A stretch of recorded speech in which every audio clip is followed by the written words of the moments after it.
Hi, my name's Sean Shaler. That's my friend Chris Ford, aka The Objective Geek. If you pull back the blanket just a little bit, you can see there's a person under there. His name is Chris Ford. And we are back with you this week talking about Beginnings Part 2. This is A the week later, I second. still have COVID symptoms. Yeah, Not COVID symptoms. I still have the vaccines for well, I COVID mean, it's kind of Yeah, COVID ish symptoms. It's yeah, COVID adjacent. COVID adjacent. yeah. And Chris is back this week, and he still has the symptoms because it's actually only been about 10 minutes since we stopped recording the previous episode. We're doing our back-to-backs, but we wanted to put this one on separate weeks because we wanted to talk a lot about both of these episodes. This is Part 2, Beginnings Part 2, so it's Legend of Korra Book 2, Spirits, Chapter 8. And so we're going to jump straight into the walkthrough of this episode, and then we're going to give our ratings, and then Chris is going to fall asleep where he is sitting. And it's going to be amusing to me personally. But it's not Chris's night to have the baby, right? Somebody else watch it. No, he's sleeping through the night now. Oh, sweet. So, Well, then you can fall asleep kind of like conscious. Like if you yeah. pass out Oh man, hard.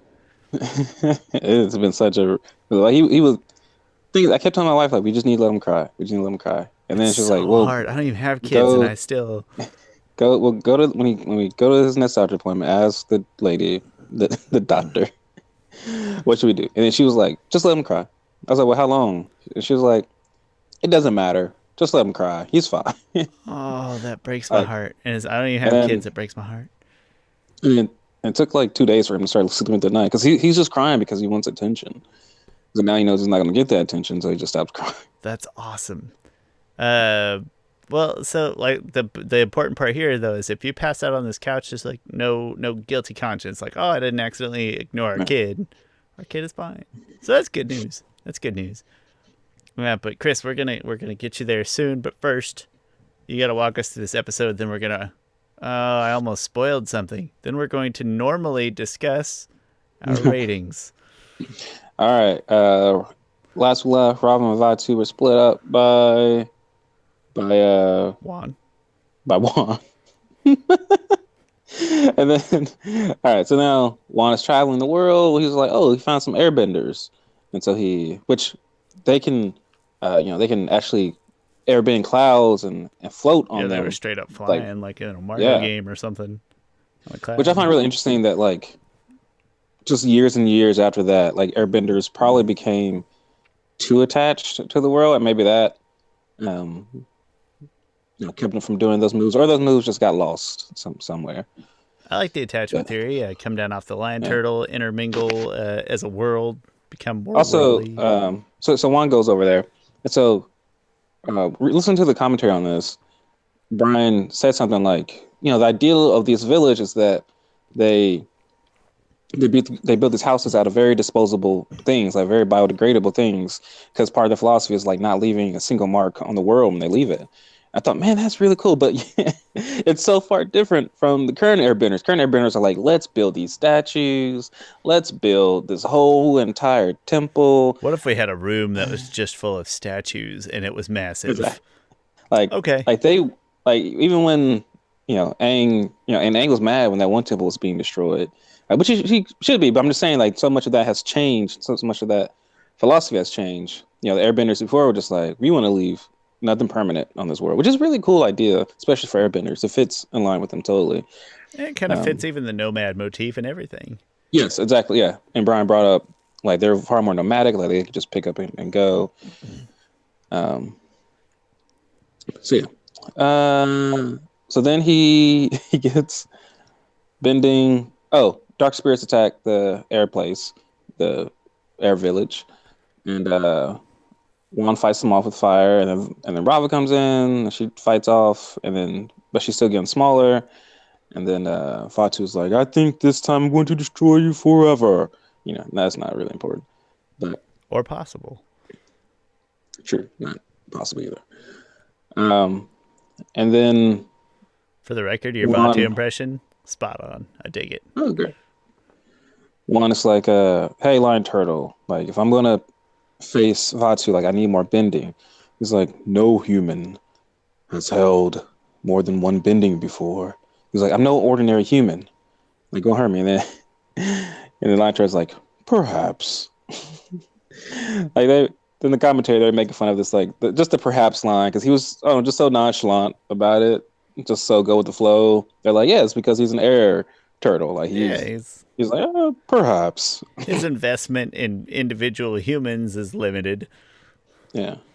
And then he said to Juan, like Rava has to hold it for you until you can master it.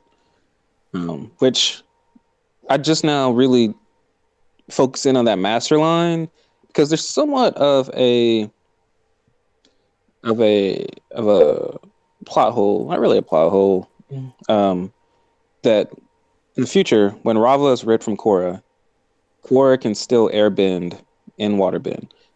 Like she's shown airbending up to this tree of time. And so at first you're thinking to yourself, like, well, how is that possible? Like how like Rava is ripped from her, how does she even have all four bending? Well, she's already mastered it. And so that could be why, because the blind turtle said you have to master it first. So she already mastered it. I have a theory that one's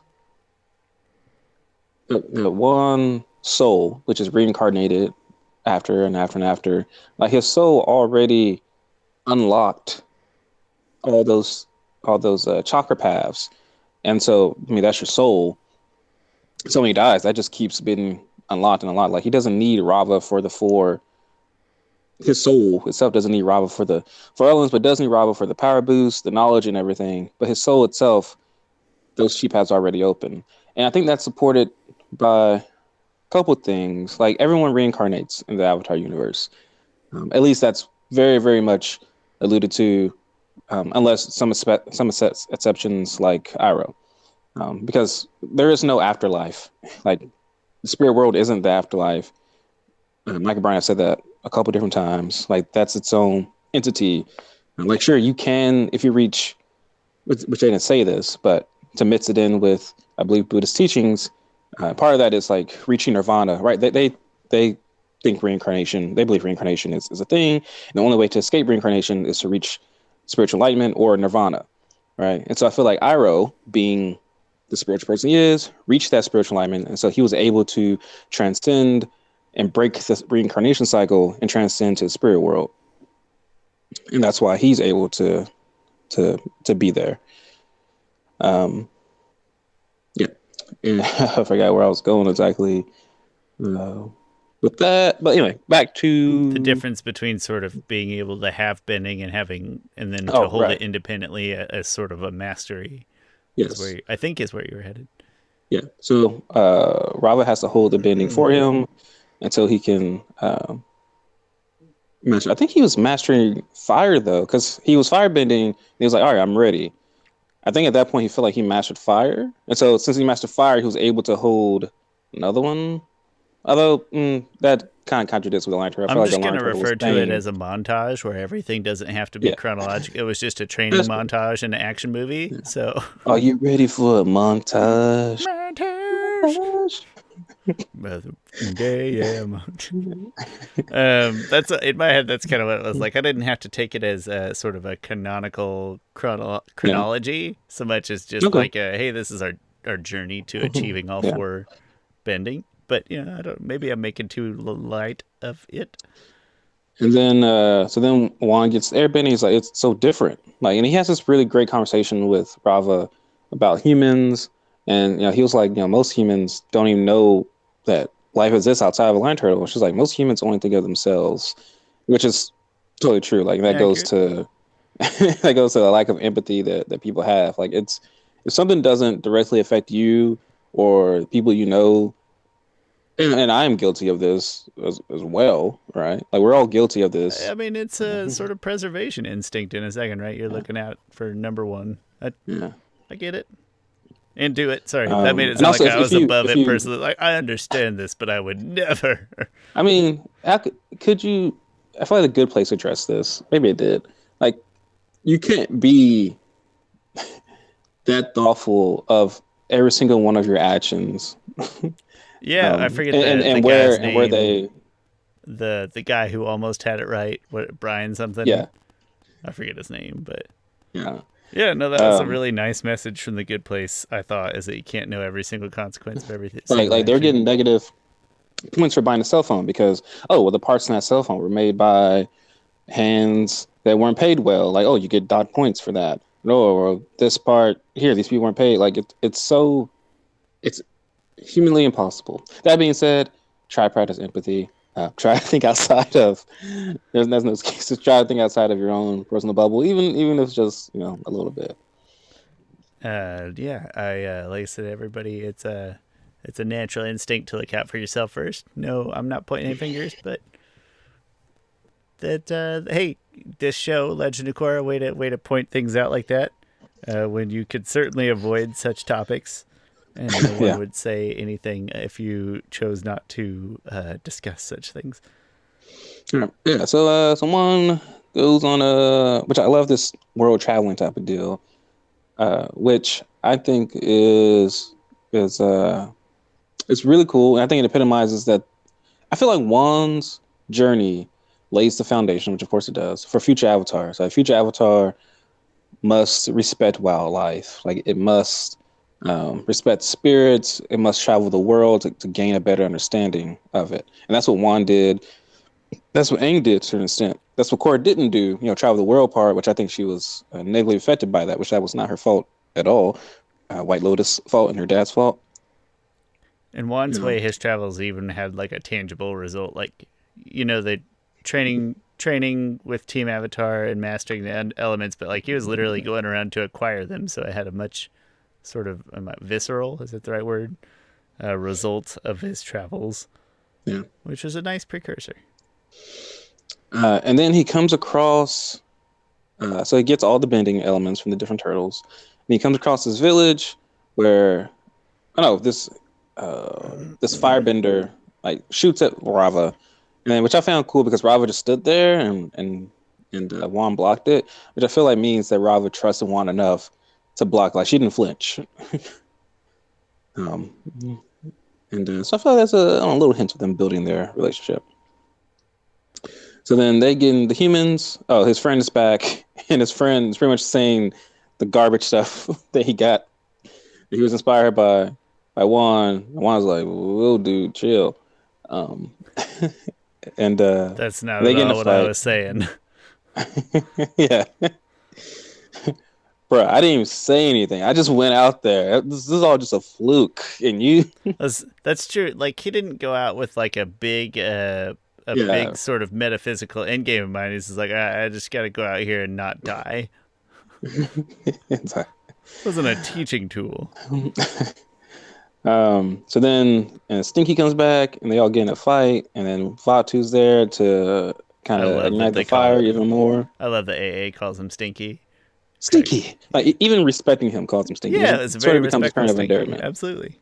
Yeah. Um, and and Juan and they start fighting because the spirits are turned dark, and Juan's trying to push them back. He's like, Rava, we need to combine our forces. Maybe then we can stop them. Which I absolutely love this moment. Like I get chills besides the chills I'm having now, just thinking about like this is the Emotional first chills, Avatar. not vaccine chills. This is the first Avatar state moment where they're combining both of their energies, and Juan goes up. He's being all for elements, and and I think this was impactful twofold. It just shows the power, well, whatever, shows the power of understanding spirits and being one. Right, this is the embodiment of spirits and humans getting along together. And even Stinky's like, not Stinky. AA is like Stinky. Like he's amazed by his power, and his friend is like, he's bending all four elements. Like it was just so cool to see people's reactions to this. It's funny to see the spirits. The spirit sees a sort of metaphysical entity being impressed by something like that. So yeah, kind of a telling of the. I don't know. Yeah. It's reminding us as the audience, like, oh yeah, this wasn't normal yet. Oh, that reminds me. I have a theory on why there's split animals in the Avatar universe. Um, so, uh, if a spirit possesses a person, they start to take on those traits, right? But what if a spirit took over an animal? Right, that would then they would get their traits along with That traits. It's not a theory that I even hold on to, but it's just a theory that I'm putting out there. Yeah, but Like, because a lot of the spirits, if a like, spirit platypus goes into a bear, then the bear gets exactly. platypus traits. Yeah. I mean, because some spirits are just animals, like the panda. Like, well, one of his versions is just a panda, which is interesting of itself. And so Um, maybe a panda took over. I don't know, some other thing. I don't. Do well, they have and a I feel like panda? spirits could be sort of rambunctious enough that if they're running around on Earth, that Yeah. I could see one just like, hey, let's jump into this guy's brain for a sec. Yeah. Another point. Like, it's not fair that the spirits can take over. Can take over like certain areas of the world. Like humans don't get to go over to the spirit world. Like it's way up in the North and South Pole. Like I don't know, it's just a little unfair there. Spirits. It's not very nice.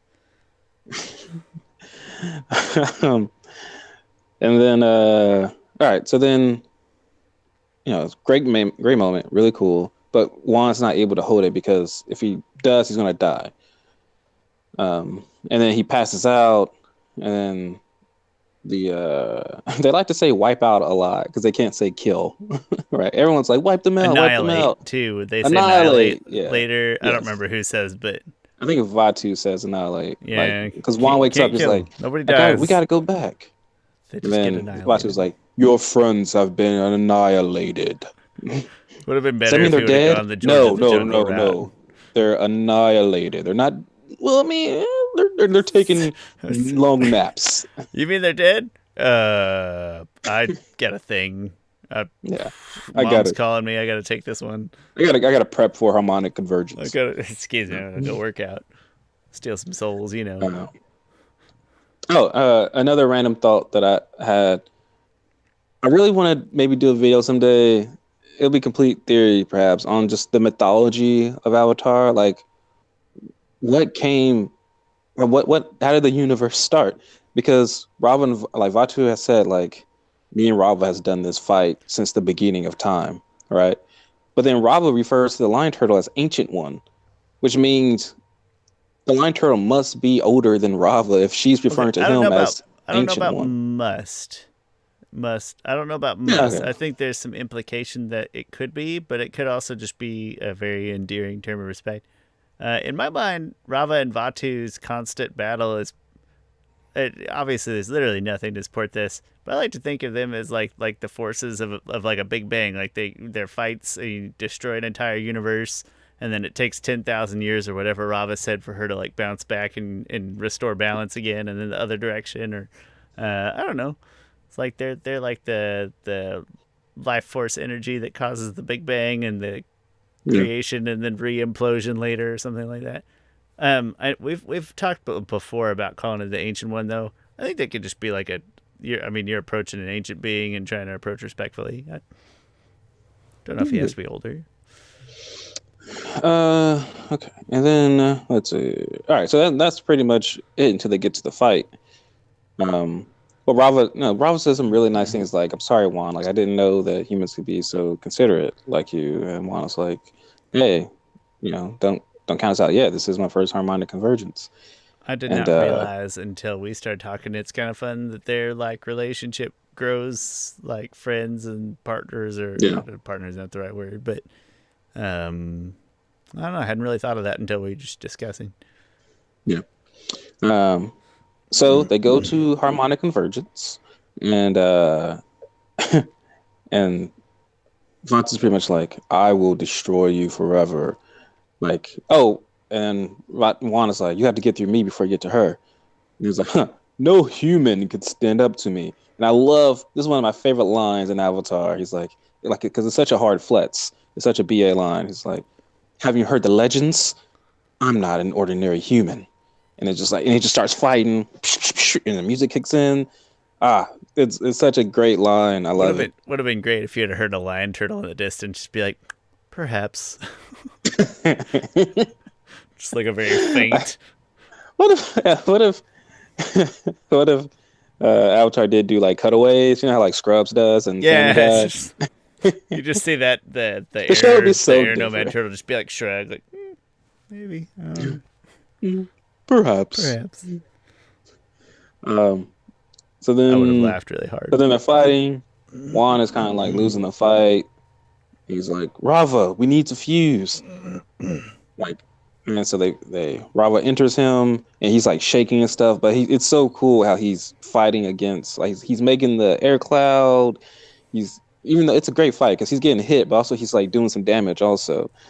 Um, so I really love this fight, and then Vatu, like to go along with Juan's like big flats, his big BA statement. I feel like Vatu also gives a great BA statements. Like he monologues. Caught him um, monologuing. yeah. He's like, I have lived 10,000 lifetimes. I existed before 10,000. I existed 10,000 lifetimes, but before your kind even crawled out of the mud. It's like, I am to fight me, to give me strength, to hate me is to power me. And with me, you face oblivion. And then just that music that when he does his beams, this extra music in where it's like, and it's just the music, the sound score, the sound design is really great in this episode. Yeah, I'm going to reserve some commentary for our Yeah, okay. ratings. I think retain some spoiler. Um, and then harmonic convergence starts. The two poles fuse together, and I love this. Like their symbols start shining, and then like Latu shines, and then Wand shines, and you can see inside of them. And then they could have done a better job kind of swinging this, but it might have just been a waste of time. You might just be like, all right, just like they didn't explain like why exactly Wand touching the spirits, why did that fuse them together? I'm guessing it's because when the North Pole and South Pole spirit beams are fused together, that it's an extra power because they're a fusion. They'll fuse any other spirits that are together for good. That's what I'm going to take with it. I But mean, they didn't that's really more than the explain episode the gives me, so I'm going to take what you're telling me. yeah. Um, oh, then I love when they fuse permanently because then Ravla's like, we are bonded forever. And it's so cool. Like I just love it. And then in the Avatar state, Juan bends and you can just tell he's on another level now. And he locks up. He does He does the the kind Ozai of bit, the the sphere, the sphere yeah trap, whatever you want to yeah, call it. but like instead of it being around Aang on the offense, he uses for defense, which is really cool. And then he locks him in the Tree of Time. But that Tree of Time is actually connected, like its roots are somewhat connected to the big tree in the swamp. Like they're Oh, kind of the yin and yang of each other, I I guess. did not. Does it say that somewhere in the I TV show? think I've It's kind of read sick. that somewhere. Oh, I love it. That's awesome. Yeah, so then Juan defeats Vatu, and then he talks about how he'll close the spirit portal. Spirits must go back to the spirit world. He will teach mankind to respect the spirits and the lands. He'll be the bridge between their worlds. It's such a great line. Like I say, he keeps laying the foundation for being the Avatar. Um, and then oh yeah, and then it's a great little montage here to catch up on. And at the end there, his death. He's on the battlefield, weary, like on the brink of dying. He's like, It's like a hellish post-apocalyptic. It's like the Whedon version of Justice League. It's all brown and fiery and weird and yeah. crap. It's He's like, Rava, even with Vatu gone, darkness still remains. I wasn't able to defeat evilness. And then Rava says like one of my favorite lines in all of Avatar. She says, "Oh, we will be together for all your lifetimes, and we will never give up." Like it's so great. And then his soul and Rava's uh, both fuse things come out of him. And you hear a baby scream. Which, funny enough, I was watching this while holding my baby son. He screamed at the same time. I'm like, man, there's just more proof he's the Avatar. That your baby's the Avatar. Yeah. Awesome. Just It was like, wee! He was like, wee! And then I did the Lion King Circle of Life thing. and I didn't do you that. like hum the melody because you can't remember the words. Yeah, at least that's what I always do. I know a lot of the words in Circle of Life. From the day we No, fought. no, of the just the tribal. I'm gonna refer to it as like the tribal chant at the beginning of the Oh, part where you just gotta Himaha, like, hoo-ha, hoo-hey. Something like that. yeah, and I just make it. I'm just like when I do it to Yeah. Charlie. Yeah, no, the words in Circle of Life, touching song, Okay. very cute. Yeah. And that is the episode. Let's. I'm so excited to talk some ratings. I didn't reformat it in any way. I kind of wish I had, but I didn't, and so we can have what we have. So you go ahead, go first. All right. Audio visual. Wait, story. Yeah, audio visual. 10. 10 at the gate. There were some great fights in this. Not only that, but the background, they switched it up to kind of do the whole influence of being the first Avatar. They use the backgrounds are like actual inspired by Chinese or Japanese art. Like that's how a lot of art looks. And I think it's just so beautiful. The fight choreography, really great. Are Rava and Um, Batu supposed to be like kites? They got like the streamer tails, and they kind of look like kites. uh, yeah, that probably could be. I mean, I don't know what I would do to make it different because you kind of don't want to make them humanoid. Yeah, you want them to be sort of Um, but I don't know. super, not super net. Well, yeah, like you don't want them to represent something There's so too much of real. a force that it's hard to put a very physical thing on them, Mm-hmm. even to turn them into a. I probably wouldn't change it because I like how it, I like how I don't know, it looks at times, but it's just it's a little bit weird. Um, Just Also, I curious. feel like the voice acting was really top notch.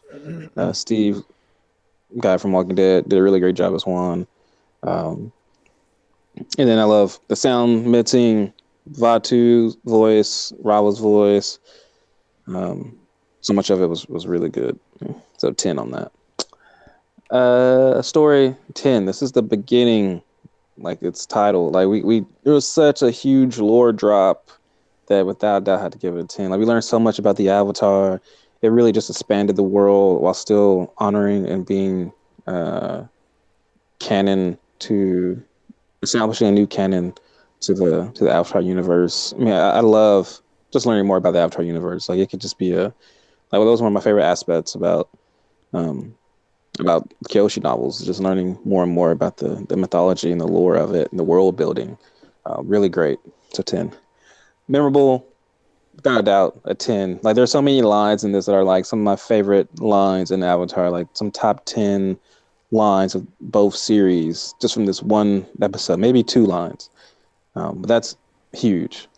And so this episode is so memorable for me. Like this is one episode that I can go back. Like if I'm just like I want to watch a really good episode of Avatar that's very self-contained, I go and I watch this because it's two of my favorite episodes. Although I hate that the Blu-ray they're on separate disc. Like gosh, I hate that. For real?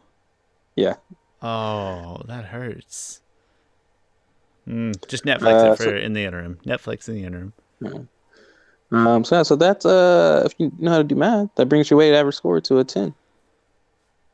I'm nervous. Please still be my friend. Uh, No. Audiovisual, I went 8.5. I love all of the things that you mentioned. The tremendous voice acting, the sound design, more detailed and better than normal. I love the art style. I'm going to distinguish, though. I love the art style. I do not like the animation. The animation in this, and I think it was on purpose, the actual animation of characters and making things and the way they moved and everything, I did not like it at all. It was weird to me. It felt cheaper. It felt cheaper, lazier. I feel awful for saying it out loud. You Um, should. I do. That's why I said it. There's something about the animation. So not the art style, not the overarching, just artistic appearance of it, but the way that they actually animate things, make things move, feels cheaper in this episode. And it bugged me. I couldn't not Boo. notice it. I don't can't. I'm sorry. Um, when Juan is fighting and he's doing that like weird flicker effect thing, it looked like a shitty like I can't even describe it, like a Well, bad I don't know how photo. you That's I don't know how so you weird. I don't know what you do. I would have I mean, gone for just I more guess like a just tone it down maybe a little translucent-y, bit. like just a slight amount of like pale him out and translucent kind of or something like Oh, that. okay. I don't know. It felt like a bad Photoshop effect on my favorite show that I like for its animation. So I'm gonna blame. Now I don't know who to blame. I'm just gonna say that I couldn't stop noticing it. So, but point still like 8.5 out of 10. Like that's still very high audiovisual scale, and everything else was literally perfect. I loved it all. Something about the animation.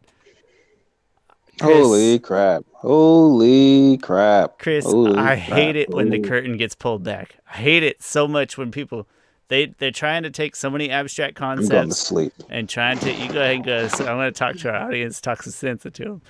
I hate it I when lay the here curtain long gets enough with my pulled eyes back. closed. I will go to sleep. I hate it when they pull the curtain back, try to make a big deal or tell the real big picture. But it leaves me with more questions than answers. You even said it. You didn't know what you were admitting to, but you even admitted one point where there's like they they don't explain, like they want these abstract concepts to explain it, but to me it's like a story getting too big for its britches kind of, and I hate it. And I hate it when TV shows do that in the fictional realm. I ugh, gross. Um, and then I also I I don't like the whole harmonic convergence thing, like why harmonic convergence happens. That's never explained. There's just some random shit that happens for what? Like that never gets touched on at all. Or really, yet Because like things align. Like, how could you explain harmonic convergence? Like, that's they my point explained it, is we're like, the pulling the planets curtain back align. on these things. I would rather just like leave it just be a mystery rather than try to like Like, pull it partway and show us it's things. almost trying to explain why the winter solstice is a spiritual time that Aang is able to talk to Roku. Like, what? Like, it. Like, what Uh is the science behind that the moon is but they in don't try front to is but in they a don't certain really try to spot? touch on that stuff. They just kind of hey it that I don't know. That's like getting into Legends of the Lord stuff, but they don't try to explain that. They're just like, oh, it's the solstice, and Aang's gonna talk to Roku, and I'm like, you know what? It's fiction. I can buy into that. But here you got to pull the curtain back and like try to build this like crappy pseudoscience behind. I hate it. This is why people don't like book two. This is it. The second episode of beginnings and trying to pull us I together think is why I don't people think it's don't like book two. beginnings. I think there's a small from my. I think there's a small faction of people that that don't that don't like things explained to them. They rather just go with the allure. Some people don't like that it's more concrete, good and bad. But I'm fine with that. Sometimes there's good and bad in the world, um, and finding there's destruction and chaos, and so I'm fine with a more black and white uh, construct. What was the point? What I was think the point of it being bad that they were separated when they lock them into a tree, but then the world does not get like well, adulate? that's a good question, Sean, So because why he was? wasn't destroyed. But they tried to make it important, but then at the end, it's not Because it was sort of important stalemate, or if you will, meaningful. right? It sort of devalues the whole first episode, which of the two episodes, Beginnings Part One, I love basically everything about Beginnings Part One, but Beginnings Part Two, they like I said, they try to pull his curtain back a little bit farther, and it just delves into it's too big, too abstract, and it's why the other three seasons of Korra are better than this one. Sorry. The the one thing I just want to say, factually, you're wrong. I'm kidding. I'm not I'm kidding. factually wrong about the No, other no, seasons I'm of kidding. Korra being better. I might be wrong in No, my no, no, no, no, no, reasons, no. but I'm not wrong You're right about about that. that. And My rationale so could someone's gonna definitely comment like, be flawed. you remember that time that Jamie was on and we made fun of they would say we made fun of her about the ships. And Oh so yeah, someone yeah, yeah. commented like they didn't even they just tore it down all right. Someone's gonna be like that to me. Um No, and I would never. I'm never good at articulating my ideas and stuff. no, I no, you just off articulated feelings. I think I get your point. Um but so I think that's a preference thing of not for a lot of people that they don't want the curtain pulled back. Not at all. I think they explain the world pretty well while adding stuff to the universe. I mean, there's some stuff that there's tons of stuff throughout Avatar that you're like, wait, why is this that? And they're like, we don't care to explain that. Like even in the original series. Uh, I think Um, that the only my defense of myself is going to be that if you get rid of the harmonic convergence stuff in most of the second episode, and yeah, you're going to miss out on some really cool things, some really cool fights and all that, some lore. But if you get rid of that and you just say, hey, you separated us and now chaos is loose in the world, the only way to solve this is if we work together. You have to let me fuse with you, and your life is going to be a mission now. Like, you've just sacrificed your whole life to be on this mission, and all of your future lives. It sounds like a curse, kind of. But I would have been way more into just buying that of like, hey, this is how the Avatar spawned, was to combat darkness and chaos and evil throughout the rest of history, and just cut it off there. And that would have been perfect to me. This is a I mean perfect that's explanation for. But we had I mean to add that's in sort this of what whole other they. unnecessary crap that like adds more questions and more like abstract things that aren't needed to tell the story that I'm trying to get to. Uh, it's not. I feel like they explain. I mean, they would have if Juan didn't trap him, it would have been black or white, one or the other. It would have been Ra was completely destroyed, or or uh or Juan is destroyed. And then if so Juan trapped Vatu, which is honestly a good idea, right? Because then you are you are trying to prevent harmonic convergence, that battle, from ever happening again. Because if Korra doesn't undo the spirits and Vatu's stuck, like, and they're like, all right, well, the world is in relatively balanced enough that the Avatar with Bravo's life spirit can try to um, dampen out any fires. If he had killed him, and he would have came back, which is something that Korra's successor 10,000 years down the line is going to have to deal with. And also, I mean, Juan says at the end, like, even with Vatu locked away, like, darkness and chaos still ensues because he didn't completely destroy um, Vatu. I would have been happier personally, and found it to be like a more gratifying sort of origin story without all the other stuff, and just to say, hey, you separated us, and now it is your last mission and all of your future last missions to help me try to maintain balance in the world. And the manifest, like, Vatu is just sort of a manifestation of all of like Oh, evil and chaos. you don't want any harmonic I convergence. wouldn't I wouldn't need You don't it. want them And fighting at all. You just want Vatu no, no, they were fighting, and running. now we're separated. And then, I mean, I guess you could have some kind of harmonic convergence fight. Like, hey, this is where they meet up. This is like they're coming back together. They're getting attached. They're gonna have this final battle. Maybe it could, but I don't know that I like my origin story of Juan and the Avatar. So if you separate everything else out about this book and just focus on like my origin story of the Avatar and of Juan, and the role the Avatar plays, I would have been just as happy to just see them. Like I said, it sounds more like a punishment than anything. Like, you've just doomed your whole lineage of people to like have to be the Avatar and help maintain balance in the world by fighting against this manifestation of Vatu in the form of chaos and evil. And that would have been an extremely satisfying origin story. Granted, it would have ruined everything else about this season. I just don't like. I get it. I get why it's there, but I just don't like it as much as this other origin story that I think could have happened. They would have just had to do something different with this season, or skip this season altogether. I don't care. Whatever.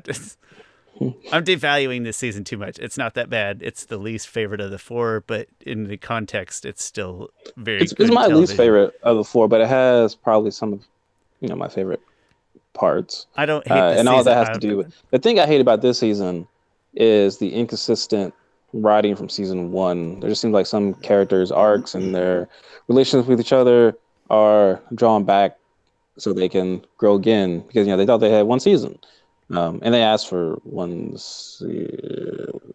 Anyway, they had one season, and so like certain characters' arcs was kind of like Korra was pretty um, fleshed out. Granted, I think she was prematurely fleshed out at the end of season one. Um, but she goes back on Tenzin, which that's annoying. Like they don't trust each other even throughout everything they've been through. Lin doesn't trust Maku enough. Bolin doesn't trust Maku enough. Like those things infuriate me about season two.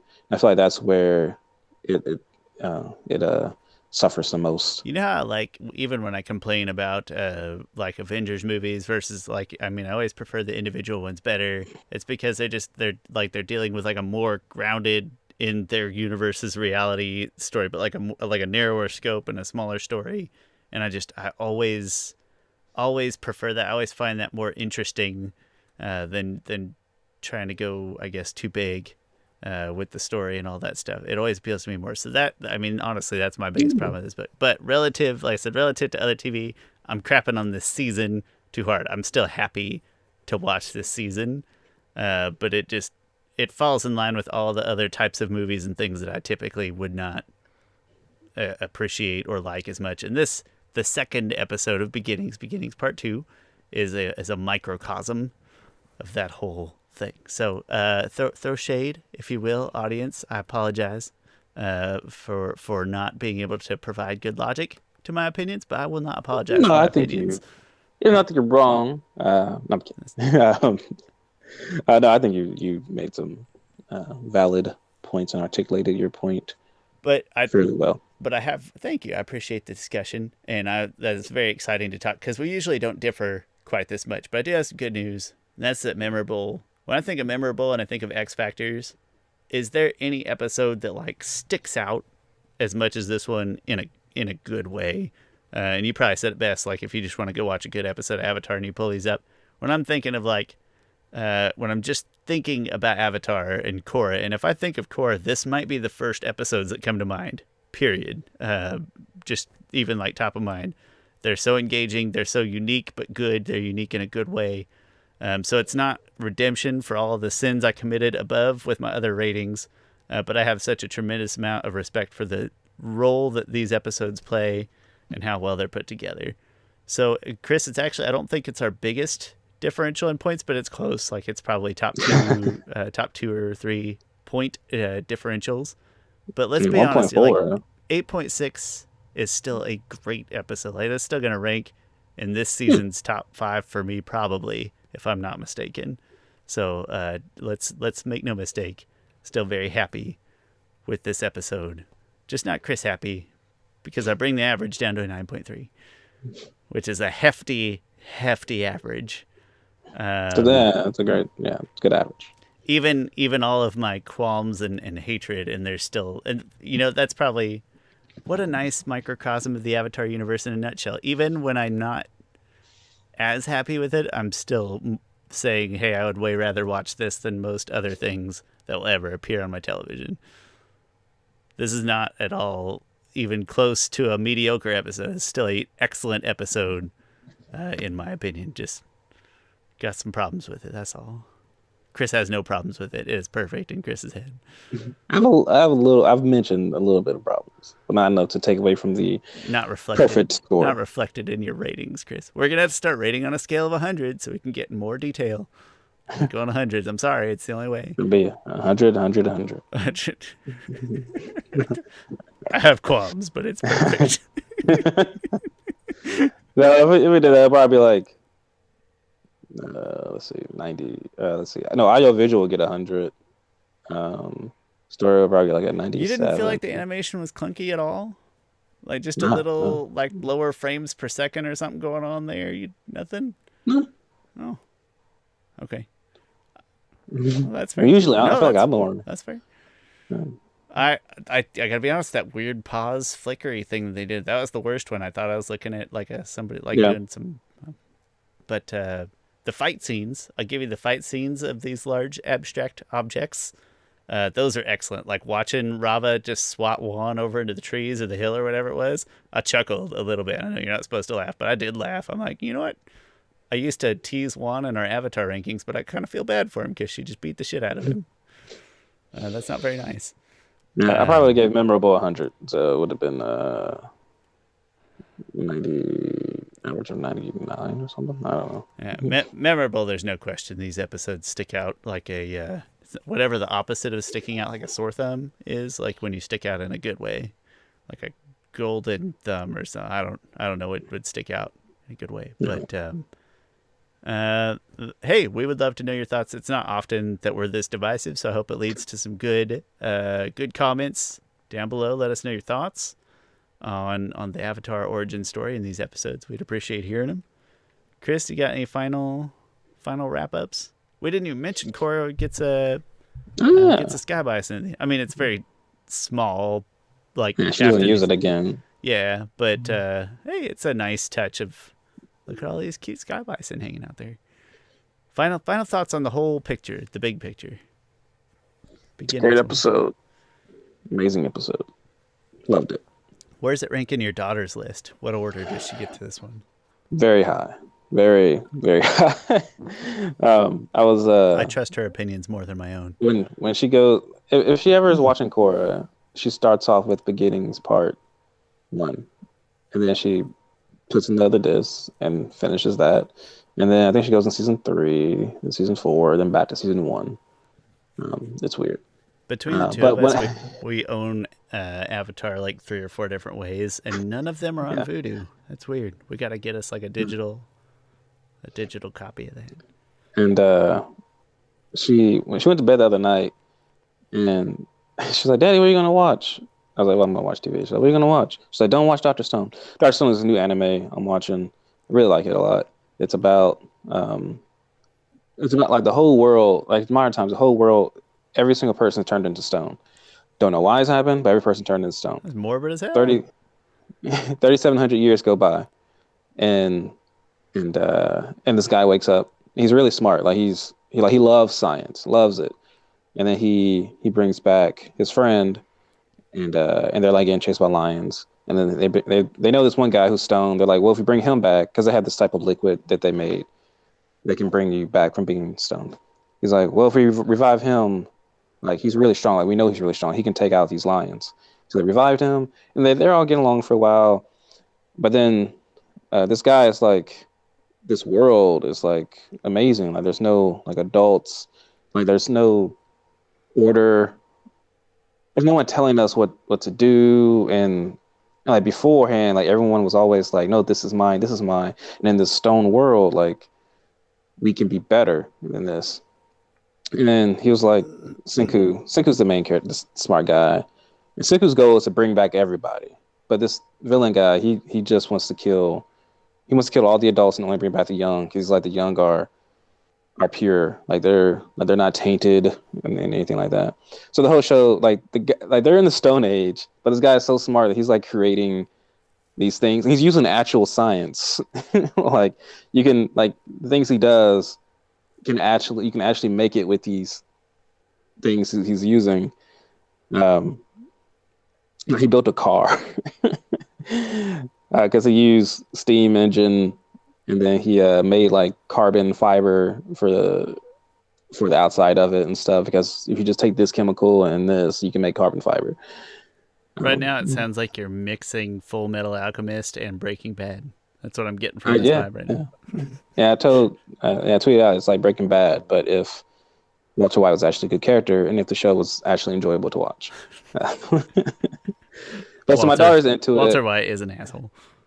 Yeah, so my daughter's into it, and she's like, "Don't watch Dr. Stone without me." I'm like, "All right, I'll just watch Korra, but I'm going to watch her 2 favorite episodes." She's like, "Ugh." She's like, "But that's okay. I can watch it later." I'm like, all right. So then you had to go back to Korra to watch this with her. Yeah. I really enjoyed these. I'm glad we held off until we could like dedicate time to each one of them. I think that was a good choice. And also, I don't know how to say it nicely. I mean, it is kind of the high point in the series in terms of episode quality, but also maybe more importantly, as I don't remember exactly what happens next. So I remembered these episodes pretty well, but I don't remember exactly where things are going next. So I'm excited to dive into these next episodes because I think they're going to be pretty fresh, or at least as they're watching, I'll probably be like, oh yeah, that's what happened. So there's one episode that I hate that you'll probably love. Is it hilarious? A lot of bullying in it. So. Then maybe. We'll have our 3rd highest deficit in between episodes ever. Well, anyway, Chris has reason to be drowsy. I'm sitting over here just watching you be drowsy, and it's making me drowsy as well. And I don't have a good excuse for it. I'm just embarrassed.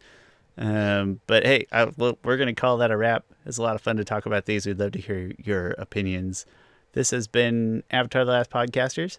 That's my friend Chris Ford, a.k.a. The Objective Geek of YouTube and Twitter. My name's Sean Shaler. Please leave your comments on the video or on last_podcasters on Instagram or Twitter, or facebook.com/Avatar The Last Podcasters. We'd love to hear from you. In the meantime, take care, and we will be back next week with probably another regular episode, I imagine.